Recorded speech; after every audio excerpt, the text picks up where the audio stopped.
Hi, this is Stu from Mobile Geeks, and today we're going to look at two quite large 5.5-inch screens that are very similar in a lot of ways and also very different. This is the OnePlus One, and this is the Oppo Find 7. Let's take a look, huh? Right, so here we have the Oppo Find 7, which is the flagship device from Oppo, based in Shenzhen in China. And this is quite an expensive device. This is 650 bucks or even more if you try and get hold of this on Amazon. But over here we have the OnePlus, which is touted to be a flagship killer. So I guess today's video is partly, does the OnePlus truly annihilate the possibilities of the Oppo Find 7? Straight away, you look at the two devices, you can see they're both the same form factor, they're both very similar in size. There's a difference, of course, in design, because the One has a very attractive kind of aluminium band which kind of goes around the edge, whereas the Find 7 is a much more kind of conventional design with this band here that joins the front display to the back. I'll just turn these guys on so you can see the screens. Here we go. Now the first thing you might notice there is that I have to turn on the Oppo Find 7 on the left. Just get out of there. But I actually turn on the OnePlus on the right, and for me, straight away, I mean, I prefer it on the right. This is much more natural for me. Okay, but let's just look at, first of all, the similarities. Both of these devices run the same CPU platform. They're both on the Qualcomm Snapdragon 801 at 2.5 gigahertz. This is currently probably the fastest, best performing CPU or processor that you can have in a smartphone. And both of these guys also have 3 gigabytes of RAM. Other similarities include these are both 5 megapixel selfie cameras on the front, but if I just flip these over, on the back we have two 13 megapixel cameras backed by dual LEDs. So far, the spec sheet's looking very similar. In terms of internal storage, there are some differences. This guy is available, the OnePlus One is available in 16 or 64 gigabyte configurations, whereas the Find 7 is only available at 32 gigs. We have the USB ports on the bottom. The headphones are also at opposite sides. You see they're very different. But I think one of the main differences, if we're looking at the build of these two things, of course, it's the back here. On the Oppo, we have what I would describe as quite a plasticky feeling plastic. It's not polycarbonate. It's not made of any special fiber or even cashew nuts or anything fancy like that. It's just plastic, and it feels like plastic. It is also removable, so you can get in there and add a micro SD card, something in fact which the OnePlus does not do. It does not support micro SD cards.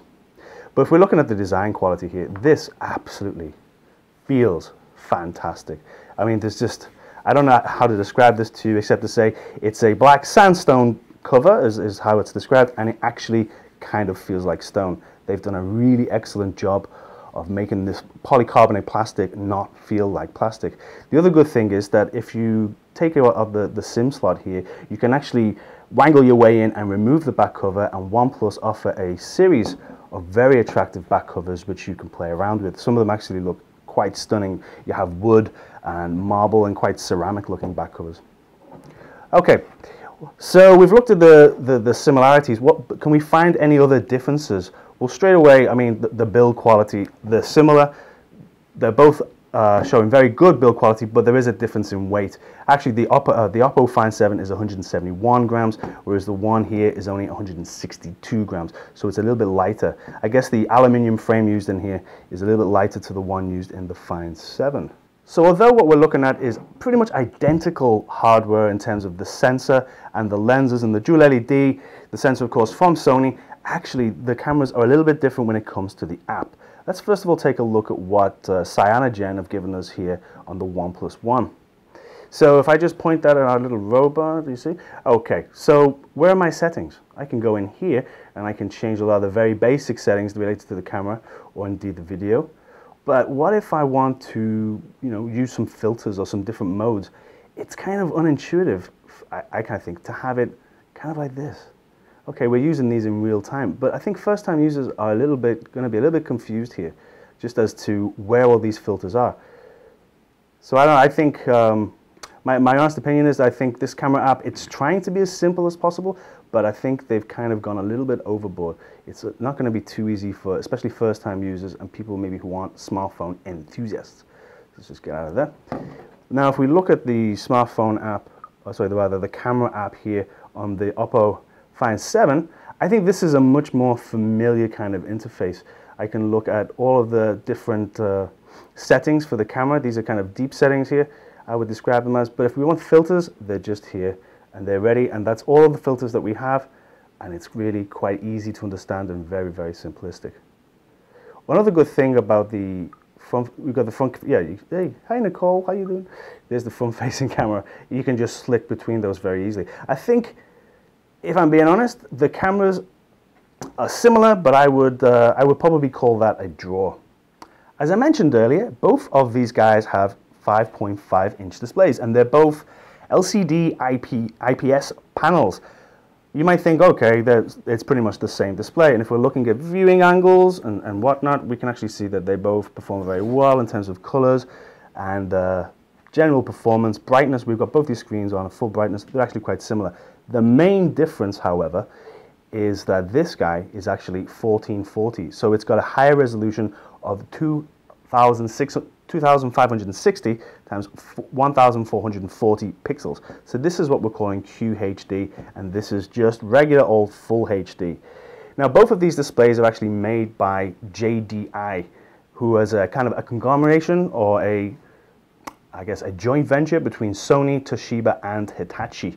So they're both very, very good quality displays. I'm going to give Oppo the nod here because I think QHD actually is the future, and I think people appreciate having extra pixels.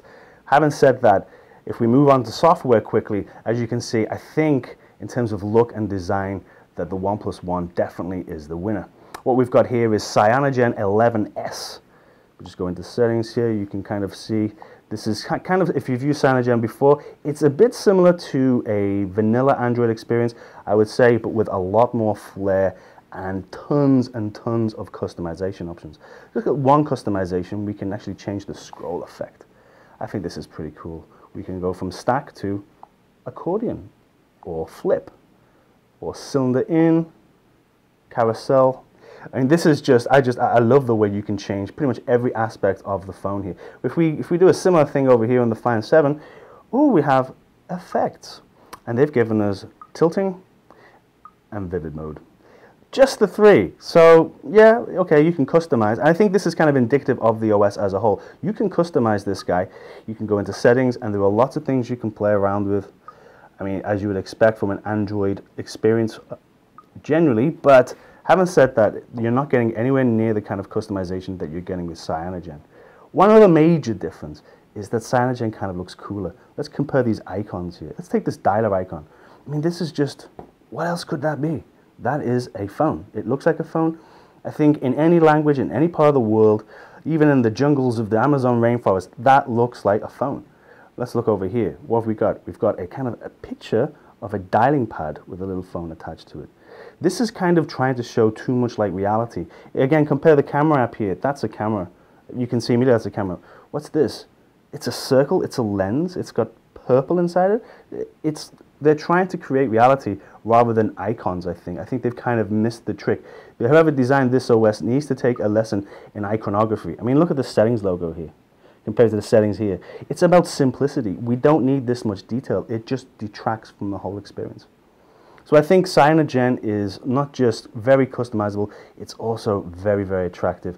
And one of the other great things about Cyanogen is that you can install and download lots and lots of different themes. And some of these themes absolutely look astounding, you know? You're not getting the same level of theme choices over here on the Oppo 7. So, in conclusion, well, what can you say? This guy, the OnePlus One, is half the price of the Find 7. In terms of raw specifications, they're very, very similar. But overall, you're getting a better OS. You're getting a very similar, oh no, wait, what is it? Cameras equal OS, he wins. OS, he wins in terms of display. Okay, got it. All right. 3, 2, 1.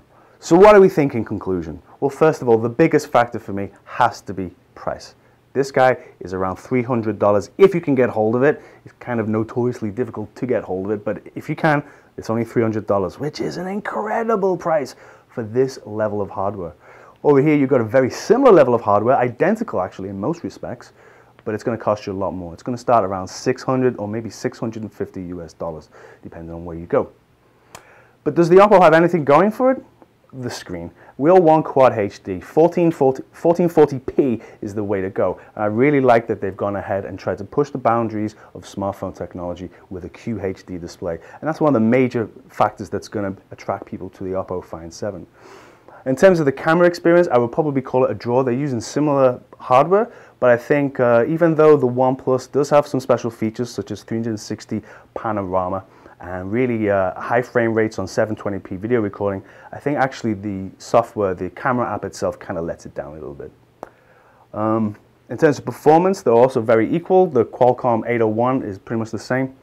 I would also say though, however, that the Cyanogen OS, although it kind of does have a few, I would say, creaks, it's not quite perfect. It's something that they're still working on. Cyanogen OS is much more attractive than Color OS that you have in the Find 7.